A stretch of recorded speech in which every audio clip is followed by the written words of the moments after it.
दोस्तों, ये class RPC programmer के लिए computer network error control topic पर आधारित है। इस क्लास में अपन देखेंगे दोस्तों कि एरर कंट्रोल जो है इस पर किस प्रकार के क्वेश्चंस पूछे जाएंगे। इसके मैक्सिमम 4 से 5 जो टाइप है वो मैं आपको करवाऊंगा। लेकिन सबसे पहले आज बेसिक टाइप से अपन इसको स्टार्ट करते हैं। तो अगर आप इस क्लास को यूट्यूब पे देख रहे हैं तो दोस्तों, प्रैक्टिस के लिए ये बेस्ट बैच है जो एमसीक्यू बेस स्टार्ट कर रखा है मैंने। इस बैच में हम पुराने जितने भी पीवाईक्यू जो है, चाहे गेट की बात करो, नेट की बात करो, चाहे इसरो की बात करें, बाग की बात करें, एनआईसी की बात करें, तो उन क्वेश्चंस पे अपन चर्चा करते हैं और डिटेल में चर्चा करते हैं। तो आप इस क्लास को देख भी सकते हैं कि किस तरीके से इस बैच के अंदर हम ये चीज़ें कवर करने वाले हैं। ठीक है, तो दोस्तों आज का जो टॉपिक है अपना वो कौन सा है? एरर कंट्रोल है। कौन सा टॉपिक है? एरर कंट्रोल का टॉपिक है। तो आज जो अपन बात करेंगे दोस्तों वो कौन से टॉपिक पे बात करेंगे? एरर कंट्रोल की बात करेंगे। तो आज का जो टॉपिक रहने वाला है वो कौन सा है? एरर कंट्रोल है। एरर कंट्रोल पर दोस्तों ये आज अपनी पहली क्लास होने जा रही है। एमसीक्यू बेच के टॉपिक वाइज क्लासेज है, लेकिन एरर कंट्रोल की ये जो क्लास होने जा रही है दोस्तों, कौन सी है? पहली क्लास होने जा रही है। सर, एरर कंट्रोल क्या है? इसके क्वेश्चंस करने से पहले कुछ इंट्रोडक्शन पार्ट की अपन बात करते हैं। सभी को नमस्कार, गुड इवनिंग। ठीक है, तो सबसे पहले अपन देखते हैं एरर कंट्रोल के बारे में और फिर स्टार्ट करते हैं आज के सेशन को। दोस्तों, अगर एरर कंट्रोल की बात करें, इसकी बात की जाए, एरर कंट्रोल की बात की जाए, एरर कंट्रोल की बात करें दोस्तों, तो हमारे पास क्या है? एरर कंट्रोल जो है वो कौन कौन सी लेयर पे होता है? तो आप कह सकते हैं एक तो हमारे पास होता है ट्रांसपोर्ट लेयर पर। किस पर होता है? ट्रांसपोर्ट लेयर पर। एरर कंट्रोल ट्रांसपोर्ट लेयर पर। और एक हमारे पास क्या होता है दोस्तों? डेटा लिंक लेयर पर। किस पर होता है? डेटा लिंक लेयर पर। एरर कंट्रोल एक ट्रांसपोर्ट लेयर पर होता है, क्या होता है? डेटा लिंक लेयर पर। दोस्तों, अगर ट्रांसपोर्ट लेयर की बात करें तो ट्रांसपोर्ट लेयर रेस्पॉन्सिबल होती है प्रोसेस टू प्रोसेस डिलीवरी के लिए। प्रोसेस टू प्रोसेस डिलीवरी के लिए। प्रोसेस टू प्रोसेस से डिलीवरी के लिए ट्रांसपोर्ट लेयर है वो क्या है दोस्तों? रेस्पॉन्सिबल है किसके लिए? प्रोसेस टू प्रोसेस डिलीवरी के लिए। और जो डेटा लिंक लेयर हमारी है दोस्तों, ये रेस्पॉन्सिबल होती है किसके लिए? हॉप टू हॉप डिलीवरी के लिए। हॉप टू हॉप डिलीवरी बोल दो, चाहे आप क्या बोल सकते हैं? नोड टू नोड डिलीवरी भी बोल सकते हैं। हॉप टू हॉप डिलीवरी या फिर आप नोड टू नोड डिलीवरी भी बोल सकते हैं। अब अगर बात करें एरर कंट्रोल की, सर एरर कंट्रोल क्या होता है? इससे पहले थोड़ा मैं और बता दूं आपको कि ट्रांसपोर्ट लेयर जो है वो प्रोसेस टू प्रोसेस डिलीवरी के लिए कौन से एड्रेस का यूज करती है? तो आप सब जानते हैं, पोर्ट एड्रेस का यूज करती है। इसका यूज करती है पोर्ट एड्रेस। पोर्ट एड्रेस हमारा कितने बिट का एड्रेस होता है? 16 बिट का एड्रेस होता है, या हम कह सकते हैं 2 बाइट का एड्रेस होता है। 16 बिट का या 2 बाइट का एड्रेस होता है। वैसे ही होप टू होप डिलीवरी के लिए, होप टू होप डिलीवरी के लिए जो डेटा लिंक लेयर है वो किस एड्रेस का यूज करती है? मैक एड्रेस का यूज करती है। मैक एड्रेस का मतलब क्या है? Media access control. मैक का मतलब क्या है दोस्तों? Media access control. Media access control. MAC का मतलब media access control. MAC address की बात करें दोस्तों, तो ये 48 बिट का एड्रेस होता है। कितने बिट का होता है? 48 बिट बोल दो, चाहे आप बोल सकते हैं 6 बाइट का एड्रेस होता है। 48 बिट या 6 बाइट का एड्रेस होता है। तो डेटा लिंक लेयर की, इसको आगे पढ़ स्टार्ट करने से पहले कुछ बातें मैं आपको और बता दूं कि जो डेटा लिंक लेयर है दोस्तों, इसको IEEE ने 2 कैटेगरी में डिवाइड किया। डेटा लिंक लेयर को IEEE ने 2 कैटेगरी में डिवाइड किया। एक हमारे पास क्या है? LLC है, और एक हमारे पास क्या है? मैक है। LLC रेस्पॉन्सिबल है। LLC रेस्पॉन्सिबल है किसके लिए? एक तो हमारे पास आता है एरर कंट्रोल। क्या आता है? Error control. एक ये रेस्पॉन्सिबल है किसके लिए? Flow control. और रिस्पॉन्सिबल है किसके लिए? फ्रेमिंग के लिए। किसके लिए है? फ्रेमिंग के लिए। और जो मैक है ये है मीडियम एक्सेस के लिए रेस्पॉन्सिबल। इसके लिए रेस्पॉन्सिबल है मीडियम एक्सेस के लिए, इसके अंदर हमारे पास अलग अलग प्रकार के प्रोटोकॉल्स होते हैं। रैंडम एक्सेस है, चैनलाइजेशन प्रोटोकॉल है। तो रैंडम एक्सेस की बात करें तो हमारे पास एलओ है, प्योर एलओ है, स्लॉटेड एलओ है। ठीक है, तो ये हमारे पास किस में आते हैं? मीडियम एक्सेस कंट्रोल के अंदर आते हैं। अब अगर बात करें एरर कंट्रोल की, एरर कंट्रोल का मतलब क्या होता है दोस्तों, एरर को डिटेक्ट करना और एरर को क्या करना, करेक्ट करना। तो एक मेथड तो होता है एरर डिटेक्शन। क्या होता है, एरर डिटेक्शन। एक मेथड तो अपने पास क्या होता है, एरर डिटेक्शन। और दूसरा जो मेथड होता है वो क्या होता है, error correction. Error correction, error correction. एक तो एरर डिटेक्शन होता है, क्या होता है, एरर करेक्शन। एरर डिटेक्शन जो मेथड है वो क्या है, इजी मेथड है। एरर डिटेक्शन करना क्या है, आसान है, इजी है। बट ये जो मेथड होता है दोस्तों, ये क्या होता है, डिफिकल्ट मेथड होता है। ये बड़ा सिंपल क्वेश्चन है कि कंप्यूटर नेटवर्क में एरर को डिटेक्ट करना आसान है या एरर को करेक्ट करना आसान है। तो दोस्तों विशेष रूप से ध्यान रखिएगा, एरर को डिटेक्ट करना क्या है, आसान है। एरर को करेक्ट करना क्या है, बहुत मुश्किल टास्क है। देखो, एरर को डिटेक्ट करने का मतलब क्या है, आपके डेटा के अंदर जो भी चेंज हुआ केवल उसका पता लगाना कि डेटा सही है या नहीं है। लेकिन एरर करेक्ट करने में क्या है कि पता लगाना कि कौन कौन से डेटा में चेंज हुआ है और उसके साथ कौन से नंबर की बिट में चेंज हुआ, यानी कि उन बिट्स की पोजीशन का भी पता लगाना। और ये एक बहुत ही मुश्किल टास्क होता है। इसलिए एरर को डिटेक्ट करना आसान है और एरर को करेक्ट करना क्या है, मुश्किल है। तो सर फिर एरर को डिटेक्ट करके रिसीवर कैसे करेगा कि सही करने का, तो एरर डिटेक्ट हो जाए तो वो रीट्रांसमिशन मेथड के माध्यम से वो सेम डेटा क्या कर दिया जाता है, रीट्रांसमिट कर दिया जाता है, जिससे एरर क्या हो जाए, करेक्ट हो जाए। लेकिन एरर डिटेक्शन में क्या होता है, रिसीवर जो है ना, एरर करेक्शन में रिसीवर क्या करता है दोस्तों, एरर को डिटेक्ट करता है और फिर उसको करेक्ट करता है अपने लेवल पर। लेकिन एरर जो करेक्शन डिटेक्शन मेथड है, इसमें क्या होता है, सेंडर ने डेटा सेंड किया, रिसीवर ने आइडेंटिफाई किया कि एरर है या नहीं है। अगर एरर नहीं है तो डेटा को एक्सेप्ट कर लेगा, और अगर एरर है तो डेटा को रिजेक्ट कर देगा और वो रीट्रांसमिशन की क्या करेगा, रिक्वेस्ट करेगा सेंडर से। तो इसलिए एरर को डिटेक्ट करने में सिर्फ इतना ही है कि सेंडर को बोलना है कि डेटा दोबारा सेंड कर लो। करेक्शन में क्या होगा कि पहले ये आइडेंटिफाई करेगा कि एरर है या नहीं है, फिर उसके बाद कौन सी बिट में एरर है, तो इसके कॉम्बिनेशन बहुत बन जाते हैं। इसलिए एरर को करेक्ट करना क्या है, एक मुश्किल टास्क है। क्या है, मुश्किल टास्क है। तो अब अगर बात करें एरर कंट्रोल की, तो एरर में हमारे पास कंट्रोल में क्या क्या है, एरर को डिटेक्ट करो और एरर को करेक्ट करो। अब एरर को डिटेक्ट करने के लिए हमारे पास दोस्तों क्या है, अलग अलग मेथड है। एरर को डिटेक्ट करने की बात करें, अगर बात करें दोस्तों एरर को डिटेक्ट करने की, तो एरर को डिटेक्ट करने के लिए हमारे पास अलग अलग मेथड है। सबसे पहले आता है सिंपल पैरिटी। क्या आता है, सिंपल पैरिटी आता है। सिंपल पैरिटी आता है। फिर हमारे पास आता है 2D पैरिटी। एक हमारे पास आता है CRC। एक हमारे पास आता है चेकसम। एक हमारे पास आता है data plus data. Data plus data, ये मेथड बहुत कम यूज किया जाता है, बट इंपॉर्टेंट है कि एरर को डिटेक्ट करने के लिए यूज किया जाता है या करेक्ट करने के लिए। तो एक हमारे पास आ गया सिंपल पैरिटी, फिर 2D पैरिटी, CRC, चेकसम और डेटा प्लस है डेटा। डेटा प्लस है डेटा। इनकी अगर बात करें सिंपल पैरिटी की, ये मैं इस साइड नोट कर रहा हूँ। सिंपल पैरिटी की बात करें तो ये भी दो प्रकार के होते हैं। एक होता है ओड पैरिटी। क्या होती है, ओड पैरिटी। और एक हमारे पास क्या होती है, इवन पैरिटी होती है। एक ओड पैरिटी होती है और एक क्या होती है, इवन पैरिटी होती है। सीआरसी क्या है, साइक्लिक रिडंडेंसी चेक। साइक्लिक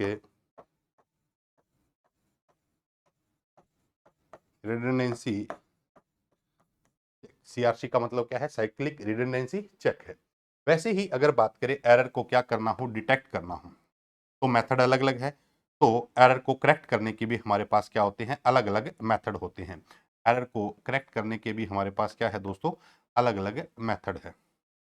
ये इस साइड थोड़ा अलग पार्ट है, भी थोड़ा सा ध्यान रखना इसका। अब अगर बात करें एरर को क्या करना है, करेक्ट करना है। एरर को करेक्ट करने के लिए एक तो मेथड हमारे पास क्या आता है, हेमिंग कोड आता है। क्या आता है, हेमिंग कोड। एक हमारे पास जो मेथड आता है दोस्तों, उसका नाम है low density, low density parity check. Parity, एक हमारे पास आता है Reed Solomon code, Reed Solomon code. एक हमारे पास आता है बाइनरी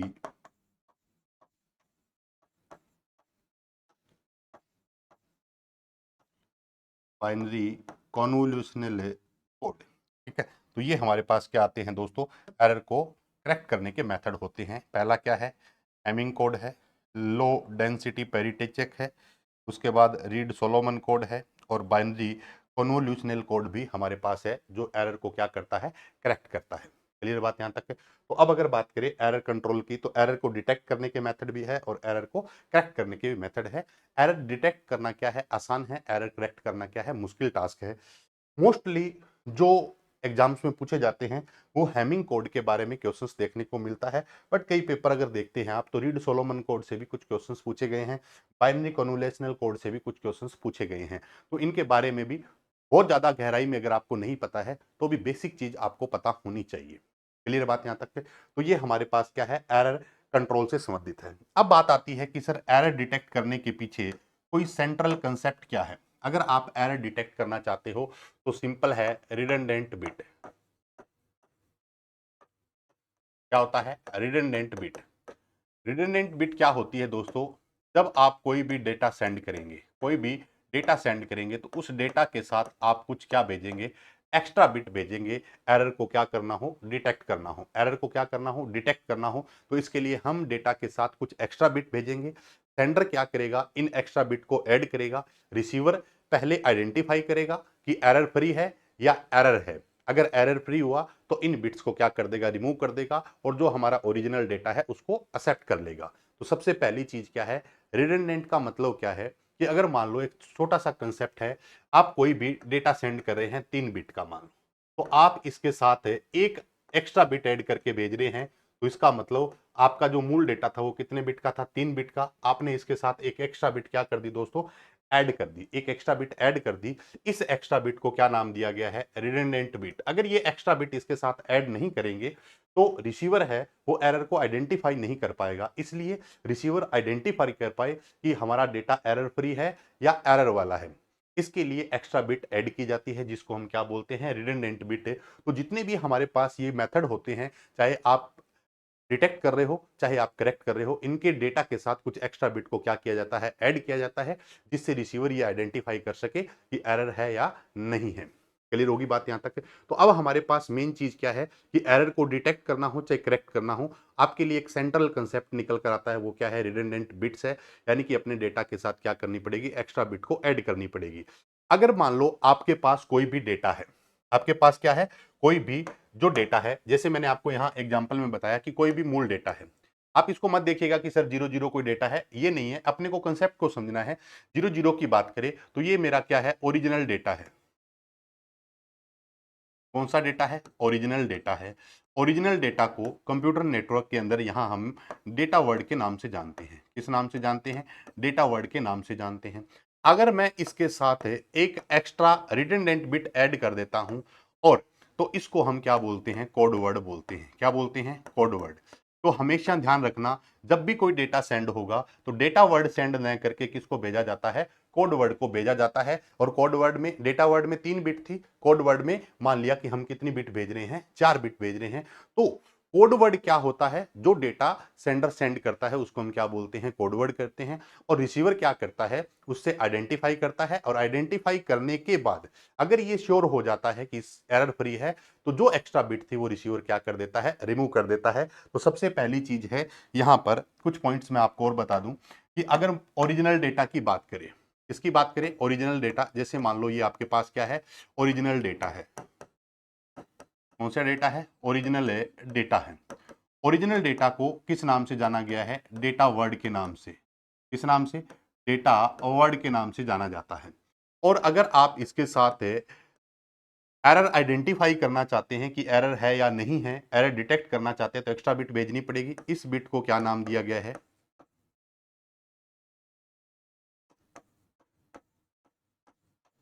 रिडंडेंट बिट नाम दिया गया है, जिसे हम अपनी भाषा में एक्स्ट्रा बिट भी बोल सकते हैं। अब ये एक्स्ट्रा कितनी बिट होगी, कैसे होगी, वो हर एक मेथड के अकॉर्डिंग होता है। यहाँ पर रिडंडेंट बिट है। अब ये जो मैसेज हम सेंड करेंगे, तो जो भी सेंडर मैसेज सेंड करेगा वो ये मैसेज सेंड करेगा, और इस मैसेज को दोस्तों क्या नाम दिया गया है, इस मैसेज को जो नाम दिया गया है साथियों, वो दिया गया है कोड वर्ड। क्या नाम दिया गया है, कोड वर्ड है। तो ये भी इंपॉर्टेंट क्वेश्चन है कि जब सेंडर सेंड करता है एरर डिटेक्ट या करेक्ट करने के लिए, तो कौन सा डेटा सेंड किया जाता है, कोडवर्ड सेंड किया जाता है। सर कोडवर्ड क्या होता है, डेटा प्लस रिडंडेंट बिट होती है। कोडवर्ड क्या होता है, डेटा प्लस रिडंडेंट बिट होती है, रिडंडेंट बिट होती है। डेटा प्लस एक्स्ट्रा बिट जो होती है उसको हम क्या बोलते हैं दोस्तों, कोडवर्ड बोलते हैं। अब इस एग्जांपल में हमारे पास क्या है, डेटा क्या था, 000 था, और एक्स्ट्रा बिट क्या थी, एक जीरो और लगाई, तो इसको हमने क्या नाम दिया है, कोडवर्ड नाम दिया है।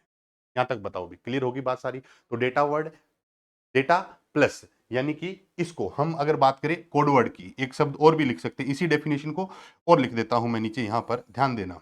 ये भी बोल सकते हैं डेटा वर्ड, डेटा वर्ड का मतलब ओरिजिनल डेटा प्लस जो हमारी पास क्या है, रिडंडेंट बिट है, इसको भी हम क्या बोल सकते हैं, कोड वर्ड। यानी कि ओरिजिनल डेटा को देखो यहां पर क्या नाम दे दिया दोस्तों, डेटा वर्ड नाम दे दिया, तो इसको हम क्या बोलते हैं, कोड वर्ड बोलते हैं। इसका मतलब हम डेटा के साथ कुछ एक्स्ट्रा चीजें ऐड करके भेजेंगे, एक्स्ट्रा डेटा ऐड करके भेजेंगे, जो हेल्प करेगा किसके लिए दोस्तों, एरर को डिटेक्ट करने के लिए। एरर को डिटेक्ट करने के लिए वापस देखिएगा एक बार, ये मैंने बता दिया error control. Error control transport layer की भी रेस्पॉन्सिबिलिटी है और डेटा लिंक लेयर की रेस्पॉन्सिबिलिटी है। IEEE ने डेटा लिंक लेयर को दो पार्ट में डिवाइड कर दिया, एक LLC है और एक क्या है, मैक है। LLC क्या है, लॉजिकल लिंक कंट्रोल है। LLC क्या है, लॉजिकल लिंक कंट्रोल है, लॉजिकल लिंक कंट्रोल है। LLC का मतलब क्या है दोस्तों, लॉजिकल लिंक कंट्रोल है, लॉजिकल लिंक कंट्रोल है। और मीडिया मैक का मतलब मीडियम एक्सेस होता है। क्लियर बात यहां तक, चलिए जी। तो अब अपन स्टार्ट करते हैं, आज के सबसे पहले क्वेश्चंस की तरफ बढ़ते हैं। ये सारे मैंने मेथड आपको बता दिए किससे संबंधित है, एरर कंट्रोल से। बड़ा टॉपिक है दोस्तों, अगर सारे पढ़ते हैं, जैसे मान लो सिंपल पैरिटी की बात करें, 2D की, CRC की, चेकसम की, डेटा प्लस डेटा मैं बता देता हूं, क्योंकि बहुत कम स्टूडेंट जानते हैं कि डेटा प्लस डेटा क्या होता है। देखो डेटा प्लस डेटा है ना, पहली चीज तो डेटा प्लस डेटा का यूज स्मॉल डेटा के लिए किया जाता है। किसके लिए किया जाता है, स्मॉल डेटा के लिए किया जाता है। डेटा प्लस डेटा क्या है, मान लो आपने डेटा सेंड किया, कुछ भी सेंडर ने डेटा सेंड किया, डेटा सेंडर ने डेटा क्या किया, सेंड किया, रिसीवर के पास जैसे ही ये डेटा पहुंचा, अब रिसीवर वेरीफाई कर रहा है कि सही डेटा है या नहीं है, तो सेम डेटा की रिक्वेस्ट करता है कि सेम डेटा वापस क्या करो, सेंड करो। और दूसरा डेटा जब किसके पास पहुंचा, रिसीवर के पास है, तो इन दोनों के बीच में क्या होता है, चेक होता है कि सेम डेटा है या नहीं है। इसको बोलते हैं डेटा प्लस डेटा। जैसे मान लो आपको मैं एग्जांपल के रूप में बताऊं, कई बार होता है ना कि ईमेल आईडी लिखो, क्या लिखो, ईमेल आईडी, और फिर आपके पास उसने कहा कि रिपीट करो या दोबारा लिखो, इसको री एंटर करो ईमेल आईडी। कई बार मान लो आप कोई पासवर्ड बनाते हैं नया, पासवर्ड और री एंटर पासवर्ड होते हैं, तो डेटा प्लस डेटा के एग्जांपल है। इनको हम स्मॉल डेटा के लिए यूज करते हैं, यानी कि पहले से डेटा है और फिर दूसरा डेटा ले, उसके बाद इन दोनों के बीच में क्या करो, कंपेयर करो कि सेम डेटा है या नहीं है। जैसे मान लो पासवर्ड वाले में आपने ऊपर पासवर्ड डाला 123 और नीचे डाल दिया 1234, तो ऊपर वाले डेटा से मैच नहीं किया, तो वो दोबारा रिक्वेस्ट करेगा आपसे, फिर दोबारा डालोगे तो आपको पता चल जाएगा कि कहीं ना कहीं डेटा में क्या है, एरर है। इसको हम डेटा प्लस डेटा बोलते हैं। तो सबसे ज्यादा इसका यूज किया जाता है स्मॉल डेटा के लिए। बड़े डेटा के लिए क्यों नहीं किया जाता, क्योंकि इसका ओवरहेड बढ़ जाता है। मान लो 1 GB डेटा सेंड किया, तो फिर वेरीफाई करने के लिए उसके साथ 1 GB डेटा और सेंड करना पड़ेगा। तो इसलिए स्मॉल डेटा के लिए हम डेटा प्लस डेटा का भी यूज कर सकते हैं। डेटा प्लस डेटा एक ऐसा कंसेप्ट है जो एरर को क्या कर सकता है, डिटेक्ट कर सकता है। यहां तक बताओ भी, सारी बातें क्लियर है जितने भी स्टूडेंट बैठे हैं? हाँ जी बिल्कुल, बहुत बढ़िया भी। तो हमारे इस MCQ बैच में क्या होता है दोस्तों, जो भी टॉपिक अपन डिस्कस करने वाले हैं उसका बेसिक पहले क्लियर कर दिया जाता है, उसके बाद अपन क्वेश्चंस पर बात करते हैं, और क्वेश्चंस के माध्यम से भी बहुत सारी चीजें क्या हो जाएगी, क्लियर हो जाएगी। तो देखते हैं दोस्तों, सबसे पहला क्वेश्चन ये रहा आपकी स्क्रीन पर। सबसे पहला क्वेश्चन क्या है, देखिएगा, एक एक चीज को ध्यान से पढ़िएगा और हल करिएगा क्वेश्चंस को। ये गेट 2007 के अंदर पूछा गया क्वेश्चन है। देखो, कंसीडर ए बाइनरी कोड है that consist of A only for valid code word. ये देखो, अभी मैंने बताया था ना कि वैलिड कोड वर्ड का मतलब जो डेटा आप सेंड कर रहे हो वो हमारे पास क्या कहलाते हैं, कोड वर्ड कहलाते हैं। वैलिड कोड वर्ड है एज गिवन बिलो, यानी कि कुछ आपको वैलिड कोड वर्ड दिए गए हैं, 1 2, 3 और 4 दिए गए हैं। Let the minimum Hamming distance of the code P, यानी कि मिनिमम हैमिंग डिस्टेंस है उसको तो इन्होंने कहा है पी से डिनोट किया है। मिनिमम में हैमिंग डिस्टेंस, हैमिंग कोड की बात नहीं कर रहा, ये हैमिंग डिस्टेंस की बात कर रहा है। Hamming distance, minimum Hamming distance को किससे डिनोट किया है? पी से डिनोट किया है। The maximum number of erroneous bits that can be corrected by the code Q, यानी कि एरर जो करेक्ट हो सकती है, मैक्सिमम कितनी बिट क्या हो सकती है? करेक्ट हो सकती है।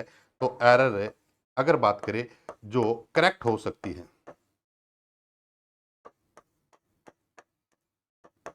उस बिट की संख्या को इसने किससे डिनोट किया है? क्यू से डिनोट किया है। अब बताइए भी क्या होगा। सबसे पहले देखो दोस्तों क्या होगा, आपको दिए गए जो कोड है इनके बीच में क्या निकालनी पड़ेगी? मिनिमम हैमिंग डिस्टेंस फाइंड करते हैं। सबसे पहले क्या करेंगे? मिनिमम हैमिंग डिस्टेंस फाइंड करते हैं। सर मिनिमम हैमिंग डिस्टेंस कैसे फाइंड करेंगे दोस्तों? तो एक छोटा सा एग्जांपल ले लेते हैं। इसको अपन ए मान लेते हैं, इसको बी मान लेते हैं, इसको सी और इसको डी मान लेते हैं, ठीक है। और मैं यहाँ इसको परफॉर्म कर देता हूँ। इसका एक फॉर्मूला आप सबको पता है, डिस्टेंस यानी डी और एक्स और क्या होता है? वाई होता है, एक्स और वाई होता है। तो सबसे पहले अगर बात करें यहाँ पर हमारे पास क्या है? ये ए है, क्या है? ए है। तो डी की बात करें तो सबसे पहले ए का कॉम्बिनेशन किसके साथ करो? बी के साथ करो।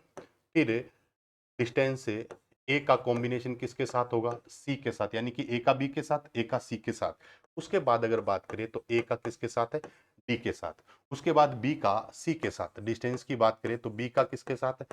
सी के साथ है। और लास्ट क्या बन जाएगा? डिस्टेंस से डी का किसके साथ, सी का किसके साथ है? डी के साथ। सी का किसके साथ है? डी के साथ। कहने का मतलब है ए का बी सी और डी के साथ, फिर बी का सी और डी के साथ, सी का किसके साथ है? डी के साथ। क्या करोगे आप? हैमिंग डिस्टेंस निकालेंगे, मिनिमम हैमिंग डिस्टेंस। क्या निकालेंगे? Minimum Hamming distance. दोस्तों मिनिमम हैमिंग डिस्टेंस कैसे निकालते हैं? मिनिमम में हैमिंग डिस्टेंस कैसे निकालते हैं? तो जो भी कोडवर्ड दिए हैं, जो आपको क्या दिए गए हैं दोस्तों? कोडवर्ड दिए गए हैं, उन कोडवर्ड के बीच में कौन सा ऑपरेशन परफॉर्म करके, एक्सओर ऑपरेशन परफॉर्म करके आप निकाल सकते हैं। एक्सओर ऑपरेशन क्या होता है? सेम बिट के लिए जीरो होता है, सेम बिट के लिए क्या होता है? जीरो होता है। और डिफरेंट बिट के लिए क्या होता है दोस्तों? वन होता है। डिफरेंट बिट के लिए क्या होता है? वन। कैसे सर? अगर जीरो का जीरो से करोगे तो आउटपुट क्या होगा? जीरो। सेम बिट के लिए जीरो। वन का वन से करोगे, सेम बिट है तो क्या आएगा? जीरो। डिफरेंट बिट यानी कि वन का जीरो से करोगे तो वन, और जीरो का वन से करोगे तो क्या आएगा? वन आएगा। ये हमारा होता है एक्सओर ऑपरेशन। तो दो वैलिड कोडवर्ड के बीच में हैमिंग डिस्टेंस निकालने के लिए एक्सओर ऑपरेशन परफॉर्म किया जाता है, या मॉडुलो टू सम के नाम से भी इसको जानते हैं। बट बेसिक ये है कि आपको क्वेश्चंस हल करने का है। बहुत सारे ऐसे फॉर्मूलाज होते हैं जिनको अपन क्लास के अंदर तो ड्राइव करते हैं कि हाँ ये मेथड है, लेकिन एग्जामिनेशन हॉल के अंदर आपको ये फॉर्मूला पता हो और कंसेप्ट पता हो, ताकि आप जल्दी से उस क्वेश्चंस को क्या कर सके? सॉल्व कर सके। तो अब अगर बात करें मिनिमम हैमिंग डिस्टेंस की, किसकी बात करें? मिनिमम में हैमिंग डिस्टेंस की। यहाँ ए और बी के बीच में देखें तो ए और बी को परफॉर्म करके देखो। ए और बी को, यहां देखिए डिस्टेंस ए और बी की। ए में क्या है? 1 2 3 4 5। बी में क्या है? 0 1 0 1 और 1। अब मैंने बताया कि सेम हो तो क्या होता है? जीरो। डिफरेंट हो तो वन, वन, जीरो, वन और जीरो। अब आपके पास जो भी एक्सओर ऑपरेशन आया, इसमें काउंट कर लो नंबर ऑफ वंस। किसको काउंट कर लो? नंबर ऑफ वंस कितने हैं? 1 2 3। तो इन दोनों के बीच, ए और बी के बीच में हैमिंग डिस्टेंस कितनी आ गई? 3 आ गई। कितनी आ गई? 3। वापस देख लीजिएगा कि अगर आपसे मिनिमम हैमिंग डिस्टेंस पूछे दोस्तों, तो दो वैलिड कोडवर्ड के बीच में आप क्या करेंगे? वैलिड कोडवर्ड के बीच में क्या करेंगे? एक्सओर करेंगे। एक्सओर करने के बाद काउंट कर लो नंबर ऑफ वंस कितने हैं। जितने भी नंबर ऑफ वंस होंगे उतनी ही हमारी क्या होगी? हैमिंग डिस्टेंस होगी। उसके बाद अगर बात करें ए और सी के बीच में, ए और सी के बीच में, ए और सी के बीच में, ए क्या है? 1 2 3 4 और 5। मैं इसलिए कर रहा हूं ताकि किसी भी स्टूडेंट ने अगर नहीं किया तो उसके लिए आसान हो जाए। अदरवाइज ए से सी के बीच में डायरेक्ट निकाल सकते हो। देखो कितने वन है? 1 2 और 3। देखो ए और सी के बीच में क्या है? 1 0 1 0 1 0 1 0 और 1। कितने वन है? ए, ये आ जाएगा 1, ये आ जाएगा 0, ये आ जाएगा 1, ये आ जाएगा 0 और ये आ जाएगा 1। तो नंबर ऑफ वंस कितने होंगे? 1 2 और 3। तो यहाँ भी हैमिंग डिस्टेंस मिनिमम कितनी आ रही है? 3 आ रही है। कितनी आ रही है? 3 आ रही है। अगर मान लो ए से किसकी बात करें, बी की बात करें, तो 1 2 3 4, तो हैमिंग डिस्टेंस कितनी हो जाएगी? 4 हो जाएगी। उसके बाद अगर किसकी बात करें, बी से सी की बात करें, बी से सी की बात करें, बी से सी को निकाल के देख लो। बी का मतलब कितना है? 0 1 0 1 1, और सी का कितना है? 1 0 1 0 1। सेम का 0 हो जाएगा, डिफरेंट का 1 हो जाएगा, डिफरेंट का 1 हो जाएगा। तो यहाँ पर minimum Hamming distance, number of ones कितने हैं? 4। यहाँ भी हैमिंग डिस्टेंस कितनी आ गई? 4 आ गई। उसके बाद अगर बात करें किसका है, सी का डी के साथ, सी का अगर डी के साथ करोगे, सी कितना है? 1 0 1 0 1, और डी कितना है? 1 1 1 1 और 0। देख लेना भाई कोई मिस्टेक ना हो जाए। 1 1 0 1 और 0, 1 और 0। तो ये डिस्टेंस भी कितनी आ गई दोस्तों? 3 आ गई। तो अब आपको यहाँ से एक चीज क्लियर होगी कि मिनिमम हैमिंग डिस्टेंस कितनी है। मिनिमम में हैमिंग डिस्टेंस, मिनिमम में हैमिंग डिस्टेंस कितनी आई है? हैमिंग डिस्टेंस, मिनिमम में हैमिंग डिस्टेंस कितनी आ गई? 3 आ गई। मिनिमम हैमिंग डिस्टेंस कितनी आई? 3 आई। और मिनिमम हैमिंग डिस्टेंस को इसने किससे डिनोट किया है? पी से। तो पी की वैल्यू तो आपने फाइंड कर ली, कितनी आ गई दोस्तों? 3 आ गई। पी की वैल्यू कितनी आ गई? 3 आ गई। उसके बाद क्या कह रहा है कि एररनेस, यानी कि कितनी बिट को करेक्ट किया जा सकता है, कि अगर मिनिमम हैमिंग डिस्टेंस कितनी हो? 3 हो। मिनिमम हैमिंग डिस्टेंस कितनी हो तो कितनी बिट जो है वो करेक्ट की जा सकती है मिनिमम। अब यहां पर मैं ये फॉर्मूला भी लिख देता हूं। अगर आपसे पूछे कि एरर डिटेक्शन के लिए minimum Hamming distance, minimum Hamming distance, minimum Hamming distance से for error detection, for error detection, error detection, error को डिटेक्ट करने के लिए मिनिमम हैमिंग डिस्टेंस कितनी होनी चाहिए? d+1 होनी चाहिए। ये डिनोशन डिनोटेड सिंबल होते हैं दोस्तों, किसी में s+1 लिखा होगा, किसी में d+1 लिखा होगा, ठीक है। तो अगर आपसे पूछे कि एरर को डिटेक्ट करने के लिए मिनिमम हैमिंग डिस्टेंस कितनी होनी चाहिए, अगर आप 3 बिट की एरर को डिटेक्ट करना चाहते हो तो हैमिंग डिस्टेंस 4 होनी चाहिए। 4 बिट की एरर को डिटेक्ट करना चाहते हो तो हैमिंग डिस्टेंस 5 होनी चाहिए। डिस्टेंस प्लस 1 होता है, डिस्टेंस प्लस 1 होता है। यही अगर आपसे पूछे दोस्तों कि मिनिमम में हैमिंग डिस्टेंस, मिनिमम में Hamming distance for a error correction, for a error correction कितना होता है? 2d+1। मैं आपको सारे बता देता हूं, अलग अलग बुक्स के डिनोटेड सिंबल जो है वो हमारे पास क्या है, ये हमारे पास अलग बुक का है। ट्रोजन अगर पढ़ रहे हो आप तो वहां पर 2t+1 से दिया गया है, 2t+1 से दिया गया है। एक ही बात है दोस्तों, यहाँ पर जो मतलब डी का है वही मतलब यहाँ टी का है, जहां टी का मतलब है वहां क्या है? डी का मतलब है। तो इससे कोई ज्यादा चेंज नहीं आने वाला है। मेन ये है कि अगर आपको एरर डिटेक्ट करना है तो मिनिमम हैमिंग डिस्टेंस d+1 होनी चाहिए। एरर को करेक्ट करना है तो मिनिमम आपके पास हैमिंग डिस्टेंस कितनी होनी चाहिए? 2d+1 होनी चाहिए। अब इस क्वेश्चंस के अंदर देखें तो हमारे पास मिनिमम हैमिंग डिस्टेंस दोस्तों कितनी आ गई? 3 आ गई। तो अब 3 से कितनी एरर करेक्ट की जा सकती है, 3 बिट से कितनी एरर करेक्ट की जा सकती है, ये अपने को निकालना है। तो कैसे निकालेंगे? देखिए, मिनिमम हैमिंग डिस्टेंस कितनी चाहिए एरर को करेक्ट करने के लिए? तो 2d+1 है। 2d+1 का मतलब कितना है? 3 है, यानी कि डिस्टेंस कितनी है? 3 है। तो अब आप इसको हल कर दो। 2d बराबर 3 - 1, 2d 2, और d का मतलब कितना है दोस्तों? 1 आ जाएगा। तो अगर आपसे पूछे कि अगर डिस्टेंस 3 है तो आप कितनी बिट की एरर को करेक्ट कर सकते हो? तो 1 बिट की एरर को करेक्ट कर सकते हो। तो हमारे पास जो d1 आया है, ये किसकी वैल्यू आ गई दोस्तों? q को। किसकी वैल्यू आ गई? q की वैल्यू आ गई। तो वापस देखिएगा, अब ये जो मैंने किया है ये आपको नहीं करना दोस्तों पेपर में। मैक्सिमम मान लो कितना हो सकता है? 3 हो सकता है, 4 हो सकता है। सिंपल सी बात है दोस्तों, अगर 2 बिट की एरर को डिटेक्ट करना है तो हैमिंग डिस्टेंस 3 चाहिए। 3 बिट की एरर को डिटेक्ट करना है तो हैमिंग डिस्टेंस 4 चाहिए। आपको फॉर्मूले नहीं लगाने हैं। देखो, ये फॉर्मूले लगाना इसलिए जरूरी है कि जैसे मान लो मैं शॉर्टकट बता दूं तो बहुत सारे बच्चों को नहीं भी पता होगा, इसलिए पूरा मेथड बताना एक अपने कह सकते हैं कि रेस्पॉन्सिबिलिटी है। बट आपको पेपर में ऐसे नहीं करना। एग्जामिनेशन हॉल के अंदर आप ये देखें कि बेस्ट से बेस्ट सॉल्यूशन क्या हो सकता है किसी भी क्वेश्चंस को करने के लिए, क्योंकि अगर लेंदी क्वेश्चन हुए तो टाइम ज़्यादा कंज्यूमिंग होगी, इसलिए जो क्वेश्चंस आप शॉर्टकट में कर सकते हैं उनको करिए। सिंपल सी बात है कि अगर 3 बिट की एरर को क्या करना है, डिटेक्ट करना है, तो डिस्टेंस 4 होगी, तभी 3 बिट की एरर क्या होगी, डिटेक्ट होगी। अब ये कैसे होगी, इसको अगर मैं डिराइव करके बताऊं तो भी अपना टाइम बहुत कंज्यूम होगा, लेकिन आप फॉर्मूला याद रख सकते हैं, डायरेक्ट फॉर्मूले से भी आप वैल्यू पुट करके आप निकाल सकते हैं। अगर आपसे पूछे कि डिस्टेंस 3 है तो आप केवल कितने बिट की एरर को क्रैक कर सकते हैं, तो 1 बिट की एरर को क्रैक कर सकते हैं। कितनी? 1 बिट की एरर को क्रैक कर सकते हैं। क्लियर हुई बात है? तो यहां पर P की वैल्यू 3 है और Q की वैल्यू क्या है, 1 है, तो हमारा आंसर क्या हो गया, 3 और 1। आंसर हमारा क्या सही हो जाएगा, 1 नंबर। बल्कि डायरेक्ट भी आप इसको कर सकते हैं अगर आपको पता हो अच्छी तरीके से। अगर आप फॉर्मूले को ड्राइव करना सीख जाते हैं तो मुझे लगता है कि आप इस क्वेश्चंस को डायरेक्ट देखकर भी क्या कर सकते थे, हल कर सकते थे। अब मिनिमम हैमिंग डिस्टेंस निकालने के लिए जो एक्सोर ऑपरेशन किया है, इसको भी आप शॉर्टकट तरीके से कर सकते हैं अगर प्रैक्टिस आपकी अच्छी है तो। यहाँ तक बताओ, किसी को कोई डाउट है तो बताइएगा। तो ये मैंने आपको बता दिया, ये दोनों फॉर्मूले आप अच्छे याद से याद रखना। इसको जो है ना, वो से बुक्स में t+1 भी लिखा हुआ है, कई जगह s+1 भी लिखा हुआ है दोस्तों। इससे आपको कोई फर्क नहीं पड़ता कि हर जगह इसको क्या लिखा हो, मेन ये है s+1 लिखा हो, चाहे t+1 लिखा हो, चाहे d+1 लिखा हो, ठीक है।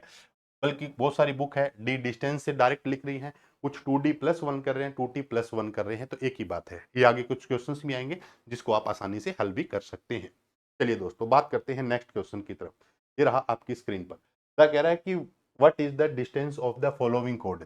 अब जब भी आपसे कोई डिस्टेंस पूछे ना, तो एक पॉइंट ध्यान रखना कि अगर कोई कीवर्ड नहीं दिया है मिनिमम में, तो बाय डिफॉल्ट दोस्तों ये किसकी बात करता है, मिनिमम डिस्टेंस की ही बात करता है, मिनिमम डिस्टेंस की बात करता है। Minimum distance the following code word. अब मैंने आपको बता दिया कि इसको आप ए मान लो, इसको बी मान लो, इसको सी मान लो, इसको डी मान लो और इसको ई मान लो। अब क्या क्या कॉम्बिनेशन बन जाएंगे, सारे के सारे कॉम्बिनेशन आपको निकालने पड़ेंगे। पहले ए का किसके साथ, बी के साथ, फिर ए का सी के साथ, फिर ए का डी के साथ, फिर ए का ई के साथ, फिर बी का सी के साथ, फिर बी का डी के साथ, फिर बी का ई के साथ, फिर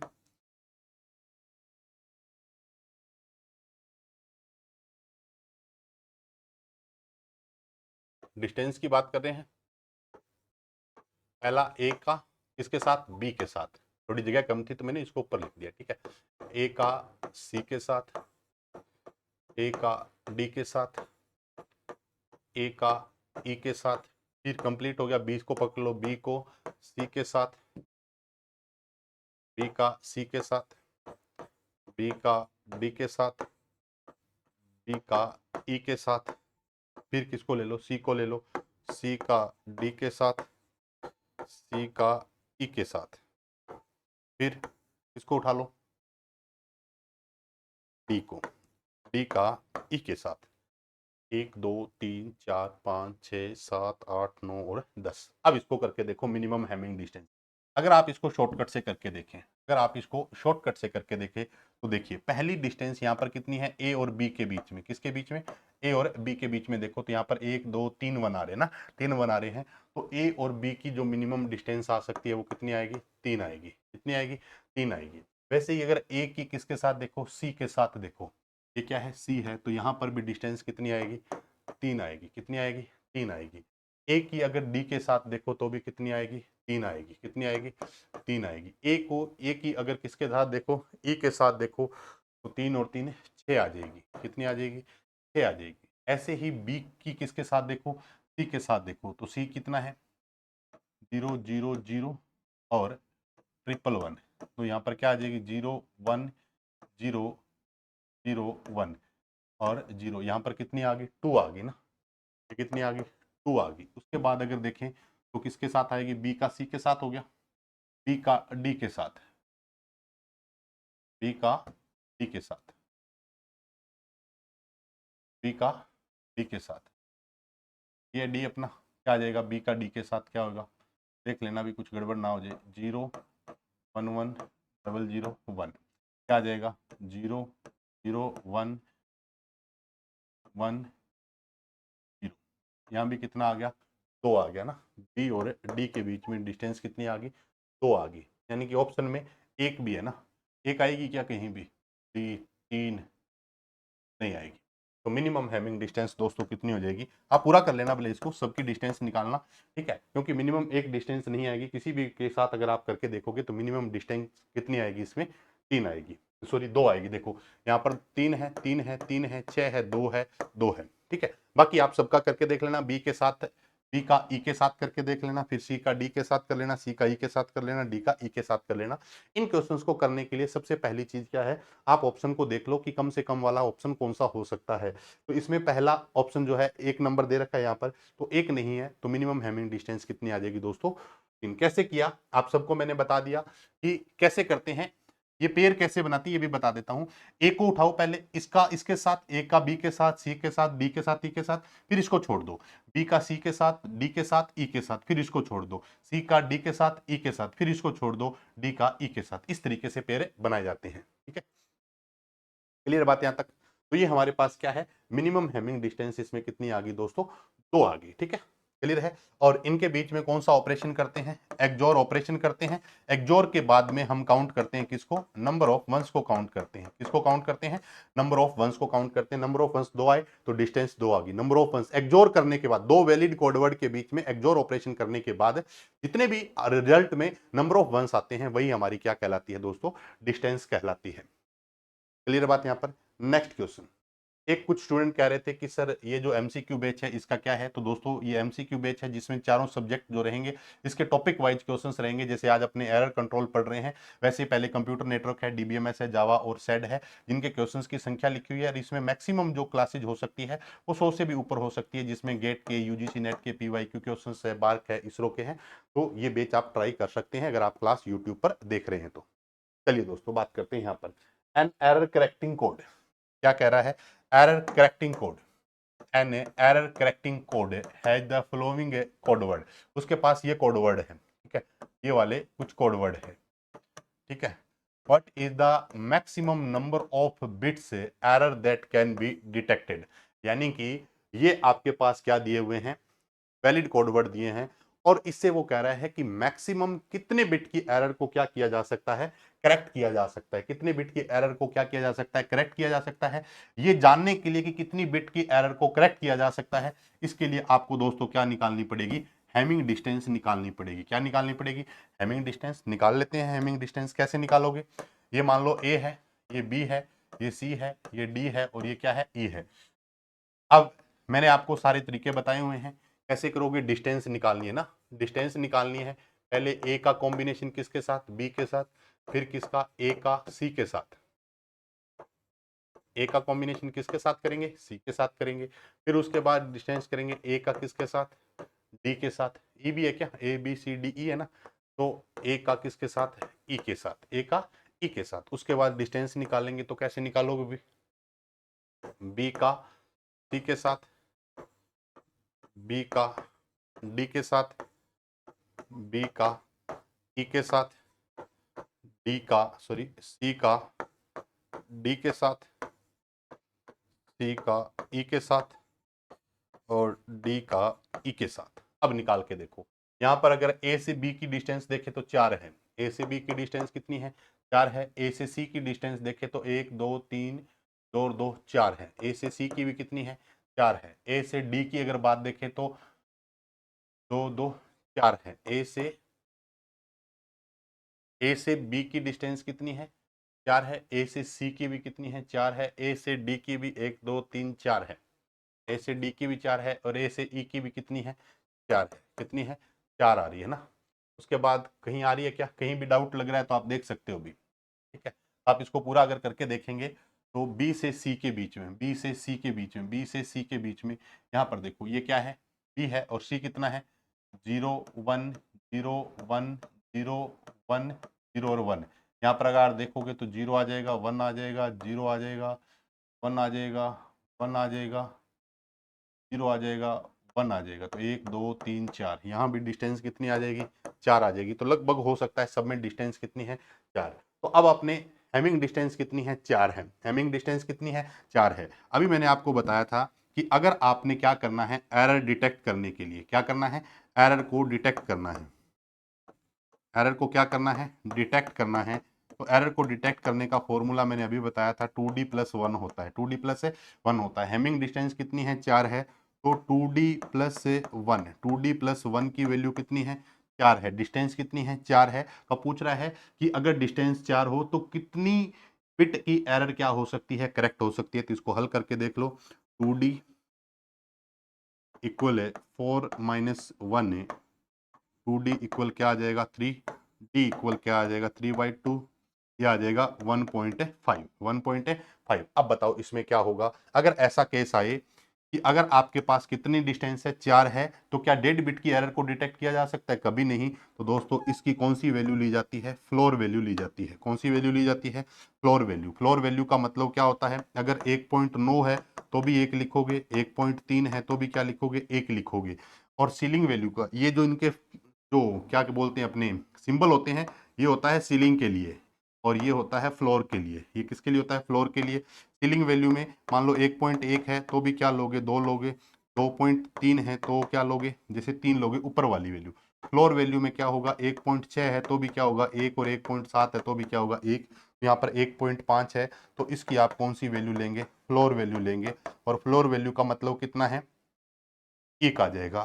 तो अब अगर आपसे पूछे कि हेमिंग डिस्टेंस अगर कितनी हो, 4 हो, तो मैक्सिमम कितने बिट की एरर को करेक्ट किया जा सकता है, तो 1 बिट की। अब अगर बात करें कि 2 बिट की एरर को करेक्ट करना है, कितने बिट की एरर को करेक्ट करना है, 2 बिट की। तो देखो 2 इंटू, देखो 2d को पूरा कर दो, 2 इंटू 2 प्लस 1। 2 बिट की एरर को डिटेक्ट करने के लिए डिस्टेंस कितनी चाहिए, 5 चाहिए, लेकिन अपने पास तो डिस्टेंस कितनी आई है, 4 आई है। इसलिए 4 अगर डिस्टेंस है, हेमिंग है, तो केवल और केवल 1 बिट की एरर को डिटेक्ट किया जा सकता है।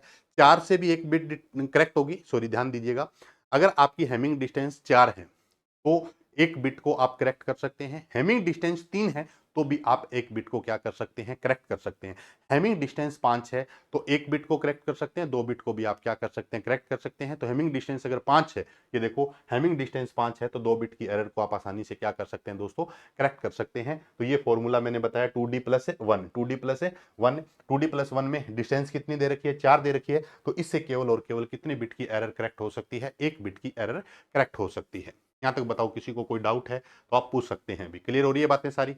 तो हेमिंग डिस्टेंस के लिए सबसे पहले एरर डिटेक्ट हो, करेक्ट हो, आपको हेमिंग डिस्टेंस पता होनी चाहिए। हेमिंग डिस्टेंस की बात करें तो 2-3 क्वेश्चन है, जैसे मान लो अगर हेमिंग डिस्टेंस 5 है तो 2 बिट की एरर को डिटेक्ट किया जा सकता है। हेमिंग डिस्टेंस 7 है, हेमिंग डिस्टेंस कितनी है, 7 है, तो 3 बिट की एरर को क्या किया जा सकता है, करेक्ट किया जा सकता है। हेमिंग डिस्टेंस अगर 7 है तो आप बताइएगा कि कितनी जो बिट है वो डिटेक्ट हो सकती है। कमेंट करके बताइएगा अगर हेमिंग डिस्टेंस 7 हो तो कितनी बिट एरर को डिटेक्ट किया जा सकता है, कमेंट करके बताइएगा। हेमिंग डिस्टेंस अगर 7 है, ये क्वेश्चन है आपके लिए, अगर हेमिंग डिस्टेंस कितनी है, 7 है, हेमिंग डिस्टेंस 7 है तो कितनी बिट की एरर को डिटेक्ट किया जा सकता है, कितनी बिट एरर को क्या किया जा सकता है, डिटेक्ट किया जा, करेक्ट करने की बात नहीं कर रहा मैं, डिटेक्ट की बात कर रहा हूं। कमेंट बॉक्स में जवाब दीजिएगा सब। अब यहां तक बताइएगा कि एरर को करेक्ट करने की, दोस्तों अगर यही बात आती किसकी, ये करेक्ट की बात कर रहा है, केवल डिटेक्ट की बात आती तो डिस्टेंस 4 है तो ये 5 बिट की एरर को क्या कर सकता था, बताओ भाई। डिस्टेंस अगर कितनी है, 4 है, तो ये 3 बिट की एरर को क्या कर सकता था दोस्तों, डिटेक्ट कर सकता था। ठीक है,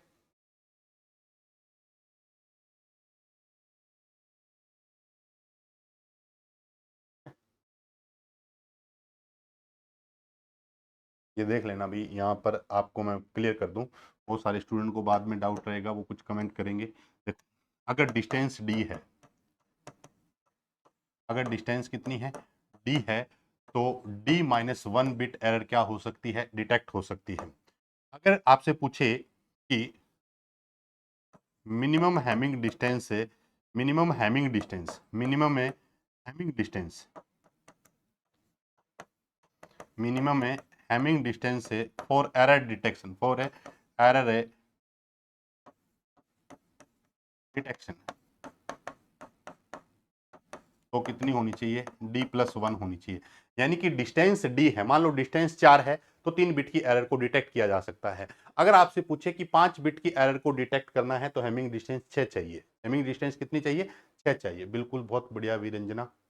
ठीक है, अब आप बताइएगा, यहां पर हमारे पास क्या है, डी माइनस वन आ गया। मिनिमम हैमिंग डिस्टेंस की बात करें, एरर को क्या करना हो, डिटेक्ट करना हो, तो डी प्लस वन। ध्यान दीजिए दोनों दोस्तों, बिल्कुल विशेष, रट्टा लगा के जाओगे तो ये सवाल गलत करके आओगे। माइनस वाला डिस्टेंस डी है तो कितनी बिट डिटेक्ट हो सकती, कितने बिट का एरर डिटेक्ट कर सकते हो। डिस्टेंस डी है तो कितनी बिट एरर है वो डिटेक्ट हो सकती है, तो डी माइनस वन हो सकती है। डिस्टेंस 5 है तो 4 बिट की एरर डिटेक्ट हो सकती है। लेकिन अगर आपसे पूछे कि मिनिमम हैमिंग डिस्टेंस कितनी रिक्वायरमेंट है, तो आप बता सकते हैं डी प्लस वन। मान लो, अगर मान लो आपके पास क्या है, डी प्लस वन का मतलब कितना है, अगर डिस्टेंस आपके पास कितनी है, डी है, तो डी माइनस वन बिट की एरर क्या होगी, डिटेक्ट होगी। अगर डिस्टेंस आपके पास कितनी है, 4 है, डिस्टेंस कितनी है, मतलब एरर कितनी बिट का है, 4 बिट का है, तो डिस्टेंस कितनी लगेगी, 5 लगेगी। ठीक है, अब थोड़ा इसको अच्छे तरीके से समझ लेना भाई। ठीक है, नेक्स्ट क्वेश्चन ये रहा आपके सामने, आप भी गए क्वेश्चन, ये देखो, इसको करो आप। क्या कह रहा है, the minimum Hamming distance to correct up to 5 bit error successfully. 5 bit error को करेक्ट करना है तो कितनी हैमिंग डिस्टेंस चाहिए भी, बताओ भी, कौन बताएगा। ये क्वेश्चंस आप पे है, मिनिमम हैमिंग डिस्टेंस बतानी है, मिनिमम हैमिंग डिस्टेंस बतानी है, कितनी बिट की एरर को करेक्ट करना है, 5 बिट की एरर को करेक्ट करना है। फॉर्मूला क्या है, 2d plus one, 2 into D का मतलब कितना है, 5 प्लस वन प्लस वन कितना हो जाएगा, 11।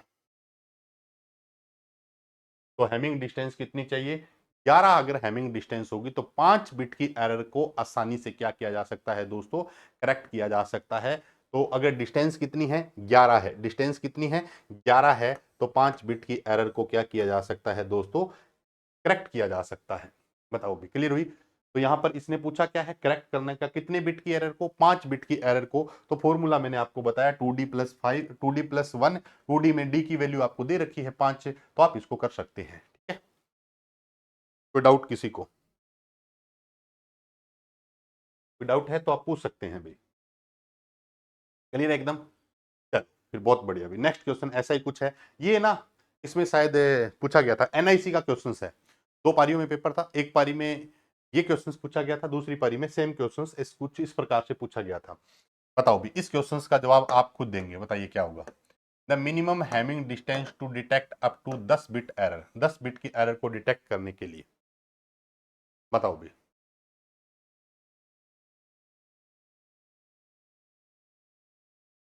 क्या आंसर होगा, 21 आ जाएगा क्या, यही करोगे क्या, बताओ भाई। 2d plus one, 2 into D का मतलब कितना है, 10 इंटू 2 प्लस 1, 10 दूना 20 और 1 21। ये करके आओगे तो नंबर लेने के बजाय दे के आ जाओगे, ये नहीं है। इसने पूछा है डिटेक्ट करने के लिए, डिटेक्ट करने का फॉर्मूला क्या बताया है, D plus one, D plus one बताया है। डी की अगर बात करें 10 प्लस 1 है, तो कितनी डिस्टेंस अगर हो, अगर 11 डिस्टेंस हो तो 10 बिट की एरर तक क्या की जा सकती है दोस्तों, डिटेक्ट की जा सकती है। तो हमारा सही आंसर क्या आ जाएगा इसमें, 11 आएगा। इसमें यहां पर डिटेक्ट पूछा है, लेकिन पीछे वाले क्वेश्चन में पूछे तो यहां पर करेक्ट पूछा है। करेक्ट का फॉर्मूला 2d प्लस वन होता है, डिटेक्ट का फॉर्मूला क्या होता है, डी प्लस वन होता है, डी प्लस वन होता है। कोई डाउट किसी को, चलिए भी नेक्स्ट क्वेश्चन की तरफ बढ़ते हैं दोस्तों। ये रहा question, error detection at the data link layer achieved by. Error detection की बात करें दोस्तों, error detection data link layer पर किसके द्वारा अचीव की जा सकती है, बिट स्टफिंग, ये अगर फ्रेमिंग पढ़ेंगे तो उसमें आता है bit stuffing, CRC cyclic redundancy code, और अगर बात करें हैमिंग कोड और इक्विलाइजेशन। हैमिंग कोड जो है दोस्तों, ये एरर को करेक्ट करने के लिए यूज किया जाता है, एरर को करेक्ट करने के लिए यूज किया जाता है। बट इसने पूछा क्या है, एरर को डिटेक्ट करने के लिए डेटा लिंक लेयर पर क्या होता है, सीआरसी होती है, ट्रांसपोर्ट लेयर पर क्या होते हैं, चेकसम होते हैं।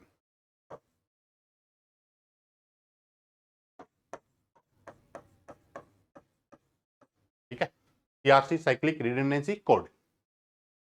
नेक्स्ट क्वेश्चन ये रहा दोस्तों आपकी स्क्रीन पर, to guarantee correction of up to T error, यानी कि गारंटी ले रहा है टी बिट एरर को क्या करने की, करेक्ट करने की। टी बिट की एरर को करेक्ट करना है तो minimum Hamming distance in A block code must be, कितनी होनी चाहिए। देखो, अब इसने पूछा है टी बिट की एरर को डिटेक्ट करना है, तो आप t+1 बता सकते हो। लेकिन इसने कहा है t बिट की एरर को करेक्ट करना है, तो करेक्ट करने का फॉर्मूला मैंने अभी बताया था 2t+1, 2t+1 होता है। अगर नहीं ध्यान है तो ये देखो, थोड़ा सा अगर ध्यान से हर चीज को समझेंगे ना, हर पॉइंट इंपॉर्टेंट है। ये देखो, अगर आपको ध्यान आ रहा हो, ये रहा, एरर को क्या करना हो, करेक्ट करना हो, तो 2d+1 भी सही है या 2t+1 भी लिख सकते हो।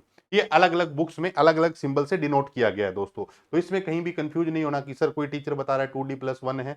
डी का मतलब यहां पर डिस्टेंस भी हो सकता है, टी का मतलब यहां पर इसने बोल दिया कि टी एरर को डिटेक्ट करना है तो आपको कितनी डिस्टेंस चाहिएगी, तो 2t+1 हो जाएगा। तो आंसर हमारा सही हो जाएगा दोस्तों, डी नंबर हो जाएगा। करेक्ट आंसर क्या हो जाएगा हमारा, डी नंबर हो जाएगा। विशेष रूप से ध्यान रखना दोनों दोस्तों, इसमें इतनी ही गलती हो सकती है जो आप पेपर में कर सकते हैं कि एरर को किसकी बात कर रहा है, करेक्ट करने की बात कर रहा है। इस एक हमारे पास क्या है, अगर यही सवाल आता है एरर को डिटेक्ट करने के लिए, तो हम t+1 लगा सकते थे, t+1 लगा सकते थे एरर को डिटेक्ट करने के लिए। ये फॉर्मूला भी मैंने आपके सामने यहां लिखा था, ये देखो, ये देखो, t+1 एरर को क्या करना है, डिटेक्ट करना है, तो t+1 करेक्ट करना है तो 2t+1 चाहिए, 2t+1 चाहिए। ठीक है, क्लियर होगी बात यहां पर। नेक्स्ट क्वेश्चन ये रहा दोस्तों आपकी स्क्रीन पर, सीआरसी वाला हो गया, ये भी हो गया। ये बताओ भाई क्या होगा, consider a code with only 4 valid code word, 4 valid code word दिए हुए हैं ये वाले ना, एंड ये वाला, दिस कोड हैज डिस्टेंस 5, यानी कि इनकी जो हैमिंग डिस्टेंस है वो 5 है।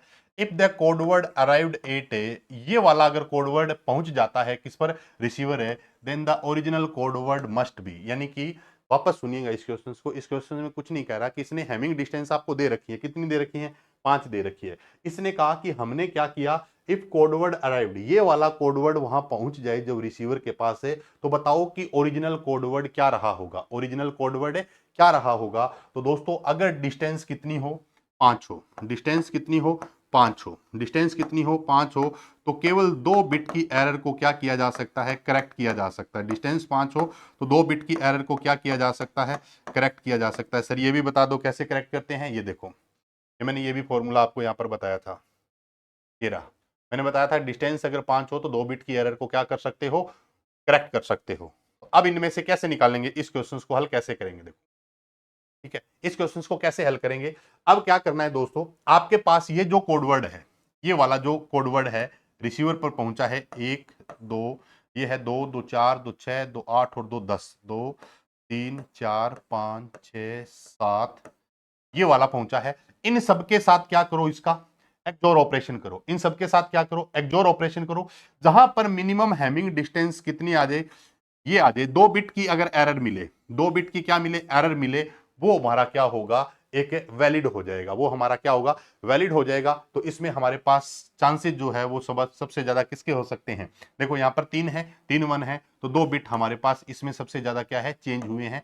अब मैंने तरीका बता दिया कैसे करोगे, इसका ये वाला जो ऊपर दिया हुआ है इसके साथ एक जोड़ करो, फिर इसका इसके साथ एक जोड़ करो, फिर इसके साथ एक जोड़ करो, फिर इसके साथ एक जोड़ करो, जहां पर आपको सबसे कम मिले, जिसमें 2 बिट की एरर क्या हो, करेक्ट हो सकती है, वो हमारी क्या हो जाएगी, इसमें आंसर हो जाएगा। तो आप इसको आराम से करके देखिएगा। देखो ऐसे अगर क्वेश्चंस आपके सामने आए तो आप आसानी से इनको हल कर सकते हैं, बट प्रैक्टिस नहीं करोगे तो टाइम बहुत कंज्यूम कर जाएंगे, क्योंकि अगर आप प्रोग्रामर के लिए वास्तव में चाहते हैं कि 100% हमारी श्योरिटी हो कि सिलेक्शन हो, तो दोस्तों इसके लिए आपको एक्स्ट्रा कुछ करना पड़ेगा। एक्स्ट्रा क्या होता है सर, मैंने तो बता दिया, आपने इसको समझ लिया कि हाँ कर लेंगे, देखो ऐसा नहीं होगा। जो सामने वाला कर रहा है आपको लगे कि मैं, मेरे सामने भी ऐसा क्वेश्चन तो हम कर लेंगे, बिल्कुल भी नहीं दोस्तों। हर क्वेश्चंस को जब आप इंप्लीमेंट करके देखेंगे तो छोटी छोटी प्रॉब्लम्स आपके सामने आएगी, वही चीजें होती है परफेक्ट, आप कहते हैं ना जिसको प्रिपरेशन बोलते हैं, कि बढ़िया तरीके से हम तैयारी करके आए हैं, तो आपको प्रैक्टिस इन पर क्वेश्चंस पे अच्छी करनी पड़ेगी, तब जाके आप रिजल्ट ले सकते हैं दोस्तों। Next questions, which is are the correct detection technique, error detection technique, which are the error detection technique, error को डिटेक्ट करने की टेक्निक कौन सी है, CRC, cyclic redundancy check, cyclic redundancy check, PRC, vertical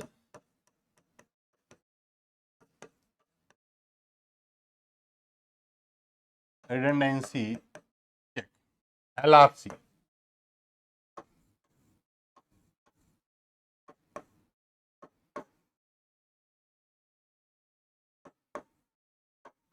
longitudinal redundancy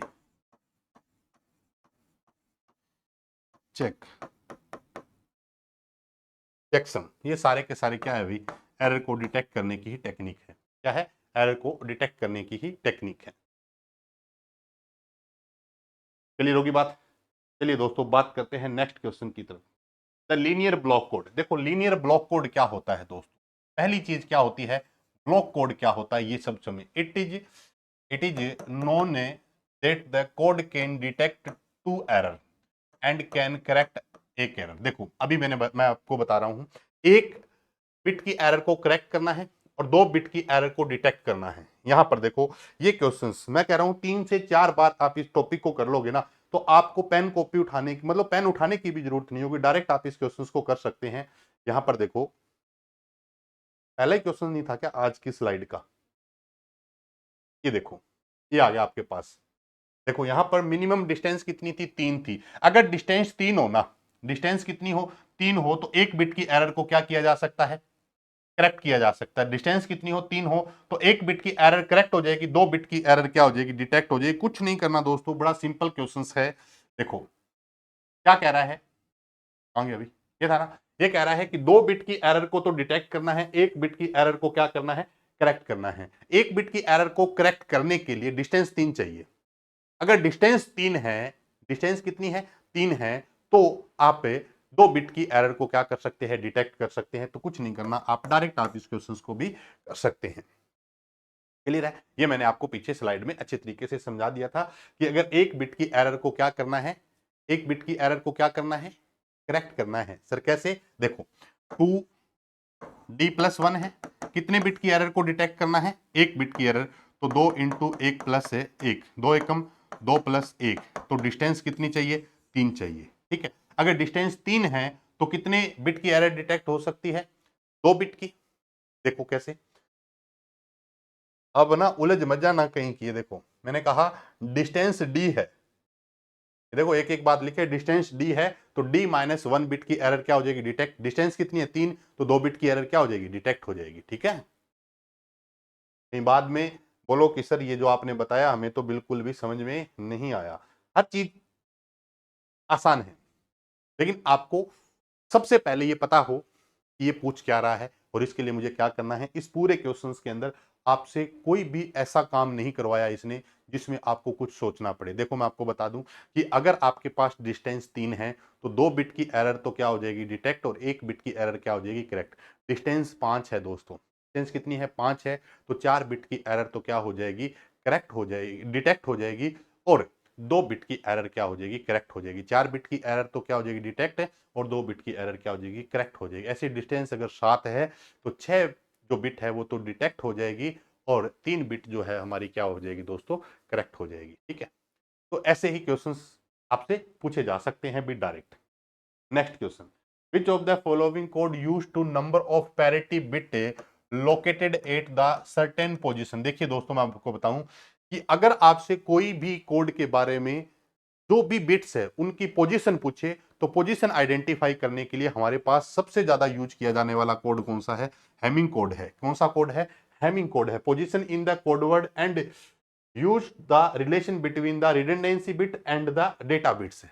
ठीक है, तो ये हमारे पास कौन सा होता है, हेमिंग कोड होता है। हेमिंग कोड मैंने आपको बताया था कि अगर एरर को करेक्ट करना चाहते हैं तो पहले एरर डिटेक्ट होगी, फिर एरर क्या होगी, करेक्ट होगी। एरर करेक्ट कब पॉसिबल है, जब आपको बिट्स की पोजीशन भी पता हो, और हेमिंग कोड में आप बिट्स की पोजीशन भी निकाल सकते हैं कि अगर बिट कितनी हो, एक बिट चेंज हुई है तो वो कौन से बिट की पोजीशन, यानी कि कौन सी पोजीशन की बिट चेंज हुई है, इसका भी आप पता लगा सकते हैं। तो इसने पोजीशंस की बात की है तो हम किसका यूज करते हैं दोस्तों, हेमिंग कोड का यूज करते हैं। क्लियर बात है? नेक्स्ट क्वेश्चन ये रहा आपकी स्क्रीन पर, what is the minimum Hamming distance between the code. दो कोड दिए गए हैं, इनके बीच में हेमिंग डिस्टेंस निकालनी, निकाल दो। 11001011,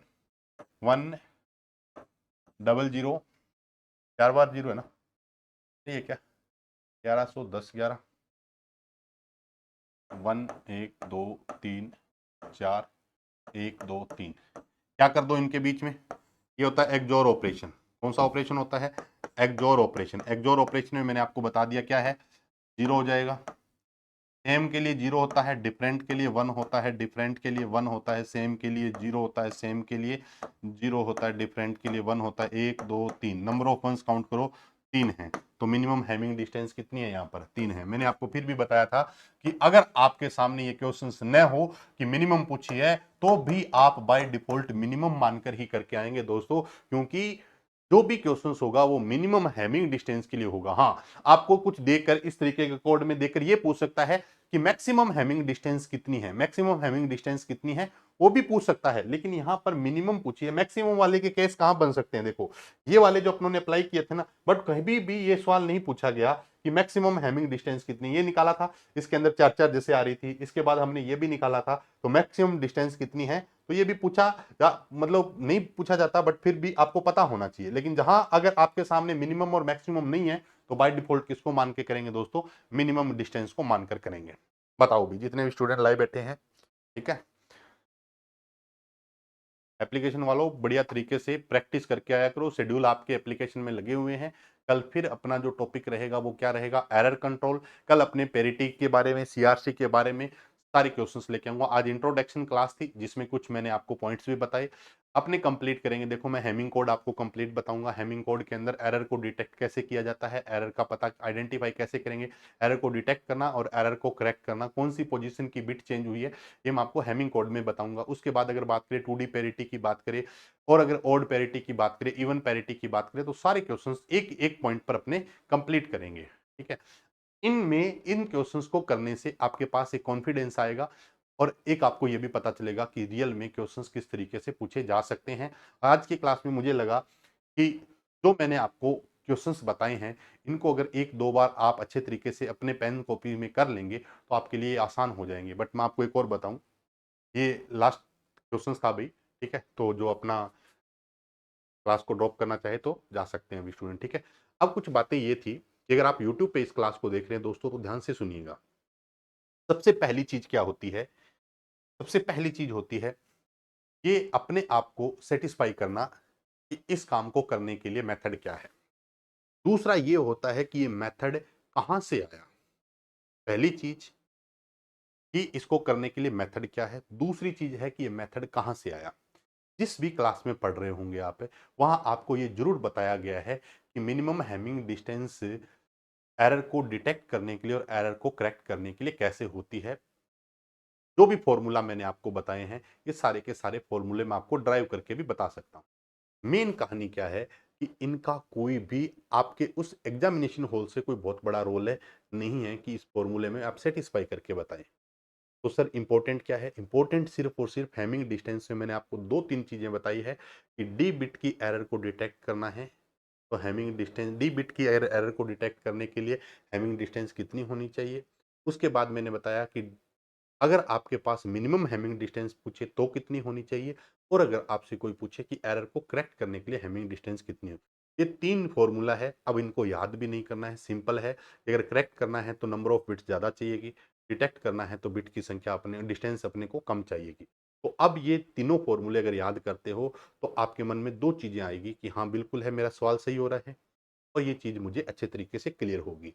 अब अपन अगर मान लो इस चीज़ को वेरीफाई करने के लिए हर बार आप फ़ोन उठाकर गूगल करते हैं दोस्तों, तो ये आपका पूरा का पूरा टाइम कंज्यूमिंग है। इसलिए क्या करें, फॉर्मूला जो है वो आप अच्छे तरीके से याद भी करिए। दूसरा, उनको इम्प्लीमेंट करना भी सीखिए प्रॉपर तरीके से। ये नहीं हो कि फॉर्मूला याद और आप पेपर करके आ जाओगे, नहीं दोस्तों। फॉर्मूले के अंदर जितनी भी वैल्यूज आपको दी है वो पुट करना और फास्टली करना, दोनों चीज इंपॉर्टेंट है। देखो डीबीएमएस की बात करें या आप कंप्यूटर नेटवर्क की बात करें, देखो सेड की अगर बात करें तो इसमें कोई बहुत ज़्यादा न्यूमेरिकल वाले पार्ट की बात करें, हाँ बिल्कुल है, लेकिन इतना नहीं है जितना कंप्यूटर नेटवर्क की बात करें, डीबीएमएस की बात करें, तो इनके अंदर क्वेश्चंस में टाइम लग सकता है। इसलिए अब मान लो कहीं भी आप फॉर्मूले की बात करें तो कंप्यूटर नेटवर्क में मैक्सिमम कितने फॉर्मूले आपको याद करने होंगे। मुझे तो नहीं लगता कि इतने फॉर्मूले होंगे कि जो अपने को याद न हो। इसलिए पहले मेथड समझो, मेथड बहुत जरूरी है। मेथड अगर अच्छे से क्लियर होगा तो फॉर्मूला याद करना आसान होगा। लेकिन जब आपको मेथड पता है तो उस मेथड पे ज्यादा मत्था न मार के डायरेक्ट आप फॉर्मूले पे आइए। याद करने का तरीका क्या है दोस्तों, मैं आपको बताऊं। जैसे मान लो अपने टॉपिक पढ़ रहे हैं क्या, एरर कंट्रोल। जब ये कंप्लीट हो जाएगा ना एरर कंट्रोल, तो इस एरर कंट्रोल के अंदर मैंने कितने फॉर्मूलेज यूज किए हैं, वो केवल और केवल 4 से 5 फॉर्मूलेज हैं। ठीक है, उनको आप शॉर्ट नोट्स में लिखो। तो मैं आपको जो बता रहा हूं वो ये है कि अब आप शॉर्ट नोट्स बनाना स्टार्ट करो। शॉर्ट नोट्स का मतलब कि सर ने हेमिंग डिस्टेंस में 3 बातें बताई है, कहीं भी आप इनको नोट कर लो। आप इसके बिहाफ पे आप इनको क्या करें, ऑब्जेक्टिव क्वेश्चंस लगाएं। और क्वेश्चंस की प्रैक्टिस के लिए मैंने आपको बता दिया है कि आप यहाँ से बेच का भी सहारा ले सकते हैं। अगर आपको ये लगे कि सर हमें टाइम नहीं मिलता कि हम क्वेश्चंस हल कैसे करें, तो क्लास होने के बाद दोस्तों, क्लास होने के बाद हर क्वेश्चंस को देखो, वीडियो को रोक कर आप उस क्वेश्चंस को अपने हिसाब से हल करें, उसके बाद उसका सोल्यूशन देख सकते हैं। जहां कमी रही है उसको आप सुधार सकते हैं। इसलिए पहली चीज क्या थी कि ये जो काम हो रहा है इसके पीछे मेथड क्या क्या है, और इसको जो आपसे एग्जामिनर पूछ रहा है डायरेक्ट है या इसका मतलब क्या है, तो आप बता सकते हैं। तो अब आप फॉर्मूले पे ज्यादा अगर ध्यान देंगे दोस्तों, तो आपका टाइम भी बचेगा, आपके पास कॉन्फिडेंस भी होगा। दूसरी चीज, आपके चांसेस जो है ना वो ज्यादा हो जाएंगे ज्यादा क्वेश्चंस अटेम्प्ट करने के।